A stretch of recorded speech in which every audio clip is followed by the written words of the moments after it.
I got so much motherfucking design on right now. Break it down, bring it back, make it clap. I got 3 old thoughts, new block, wear that dick. Bitches on my line, and you know. Sejarah perlawanan Singamaraja 12 1870 sampai 1907. Alasan utama meletusnya Perang Tapanuli 1870 sampai 1907 adalah ketidaksenangan Raja Singamaraja 12 atas pendudukan Belanda atas Natal, Mandailing, Angkola, dan Sipirok di Tapanuli. Sejak 1861, Belanda ingin melindungi para misionaris Protestan atau Zending yang telah memasuki wilayah tersebut. Raja Singamaraja 12 sendiri dikabarkan menolak kehadiran Zending di wilayahnya. Pada akhir Januari 1878, Nommensen meminta perlindungan Belanda. Menurut dari sumber lain, Singamaraja 12 murni menentang kekuasaan Belanda.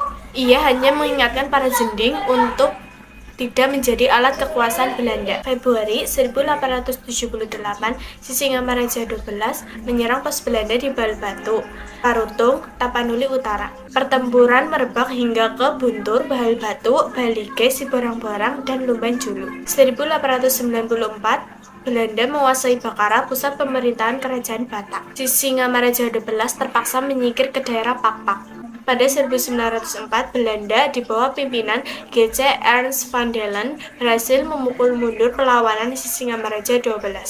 Pada 1907, pasukan Marsese Belanda berhasil menangkap Barusagala, istri Singamaraja 12, serta 2 orang anaknya dan pengikutnya berhasil melarikan diri ke hutan Simsim. Ia menolak tawaran untuk menyerah. Pada 17 Juni 1997, Singamaraja 12 gugur bersama 3 anaknya. Gugurnya Singamaraja 12 menjadi akhir dari Perang Tapanuli.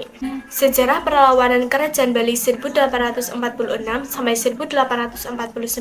Perang dan kerajaan-kerajaan Bali berlangsung dalam 3 tahap, yaitu pada tahun 1846, 1848, dan 1849. Serangkaian perang itu dipicu oleh kegigihan Raja Bali dalam mempertahankan hak tawan karang. Hak ini merugikan Belanda karena banyak kapal Belanda terdampar di perairan Bali. Pada 1839, Belanda meminta kepada semua Raja Bali untuk menghapus hak itu. Sebagai gantinya, Belanda akan membayar sejumlah uang untuk setiap kapal yang terdampar.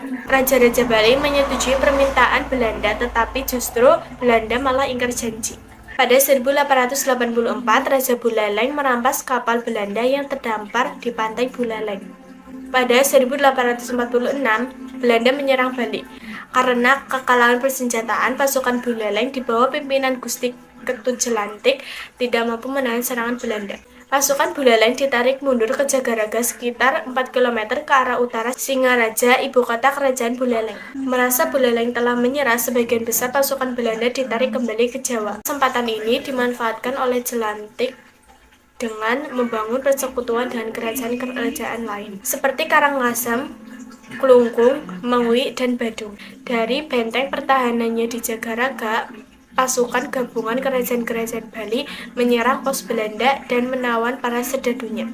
Pada 1848, Belanda menuntut Raja-Raja Bali untuk membebaskan para tawanan. Belanda juga memerintahkan pembongkaran benteng pertahanan rakyat Bali. Perintah ini tidak diindahkan. Belanda lalu berupaya merebut kembali pos-pos pertahanannya yang telah hancur. Namun upaya ini mendapatkan perlawanannya gigih.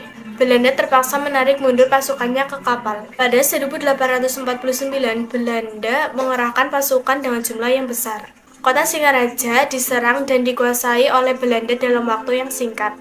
Belanda kemudian menyerang Jagaraga. Disinilah rakyat Bali bersumpah melakukan perang puputan, yaitu perang hingga tetes darah penghabisan. Karena kalah persenjataan dan pengalaman, banyak pasukan Bali yang gugur.